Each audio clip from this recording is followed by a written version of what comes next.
नमस्कार मंडळी. आजचा हा व्हिडिओ प्रत्येक शेतकऱ्याने शेवटपर्यंत नक्की पाहायला हवा. कारण अनेक शेतकरी हे पी-एम किसान किंवा पीक विमा किंवा नमो शेतकरी किंवा कर्जमाफीची वाट पाहत आहेत. पण पीक विमा किंवा कर्जमाफी ह्या ज्या काही योजना आहेत, त्यावेळीच महा-डी-बी-टी पोर्टलवरील अनेक योजनांसाठीचे अर्ज जे शेतकरी करत नाहीत, त्यामुळे उपलब्ध लाभ हातातून निघून जातात. आणि तुम्हाला माहिती आहे का, महा-डी-बी-टीच्या माध्यमातून सर्व शेतकऱ्यांना विविध योजनांसाठी अर्ज करता येतो. त्यामध्ये उदाहरणार्थ कृषी अवजारे खरेदीसाठी अनुदान, ठिबक व तुषार सिंचन अनुदान, शेततळे, फळबाग लागवड, कृषी यांत्रिकीकरण, सौर पंप, ज्या योजनेत अर्ज उपलब्ध असतील त्या प्रत्येक योजनेमध्ये तुम्ही अर्ज करू शकता. अनेक शेतकरी फक्त माहिती नसल्यामुळे किंवा अर्ज कसा करायचा हे माहीत नसल्यामुळे अर्ज करत नाहीत. मग आता हे पोर्टलवरती कसं जायचं, कसा अर्ज करायचा, त्यासाठी काय काय डॉक्युमेंट्स लागणार आहेत, या सर्व संदर्भामध्ये आपण या व्हिडिओच्या माध्यमातून थोडक्यात माहिती पाहूयात. ठीक आहे, तर हा व्हिडिओ शेवटपर्यंत पहा.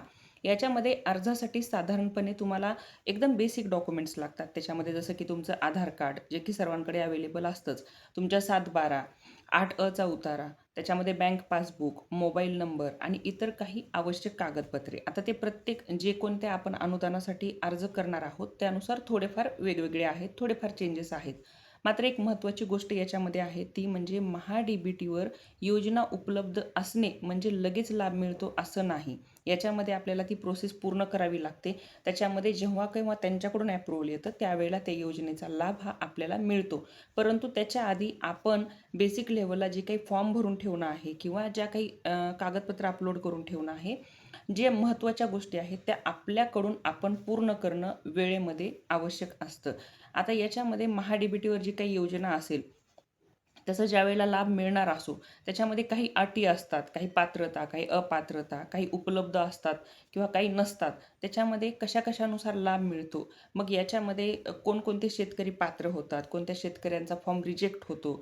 तर याच्यामध्ये काही फक्त आणि फक्त जर कोणता फॉर्म भरताना कोणती गडबड झाली कोणत्या शेतकऱ्याकडून किंवा कोणते कागदपत्र चुकून राहिले किंवा कोणते कागदपत्र चुकीच्या पद्धतीने अपलोड झाले, तर बऱ्याचदा ते गोष्टी रिजेक्ट होऊ शकतात. मग ह्याच्यामध्ये काय आहे आपल्याला, की मोबाईलवरून महा-डी-बी-टीची नोंदणी कशी करायची, अर्ज कसा भरायचा, कोणते कागदपत्र अपलोड करायचे आणि कोणत्या चुका टाळायच्या, याच्यासाठी एक बेसिक गोष्टी आहेत काही काही. त्या म्हणजे तुमच्या आधार कार्डाचा फोटो प्रॉपर असावा किंवा तुमचा 8अ चा उतारा जो आहे तो चांगल्या पद्धतीने क्लिअर फोटो दिसलेला पाहिजे त्याच्यामध्ये.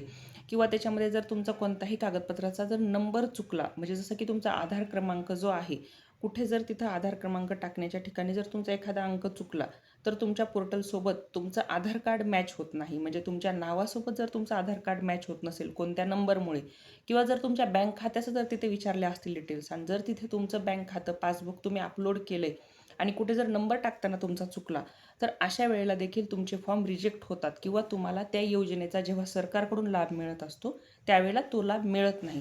त्यामुळे काळजी अत्यंत बेसिक गोष्टींची घ्यायची आहे. परंतु महा-डी-बी-टी पोर्टल हे शेतकऱ्यांनी त्याचा फायदा करून घ्यावा यासाठीच सरकारकडून हे एक महत्त्वाचं पोर्टल आहे.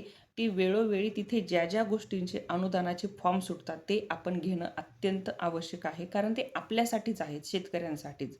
तर जेव्हा जेव्हा महा-डी-बी-टीवर कोणत्याही योजनेचा फॉर्म असतो त्यावेळेला त्या योजनेच्या अनुदानासाठी सर्व शेतकऱ्यांनी नक्की फॉर्म भरून तरी बघा. त्याच्यामध्ये कागदपत्र क्लिअर अपलोड केले, जे काही तिथं कागदपत्र मागितले आहेत त्यांच्याकडनं, ज्याची मागणी झालेली आहे, असे सर्व कागदपत्र जर आपण क्लिअर अपलोड केले, तर तुम्हाला ज्या वेळेला त्या योजनेचं अनुदान वाटप सुरू होतं, त्यावेळेला त्या योजनेचा लाभ तुम्हाला 100% मिळणार.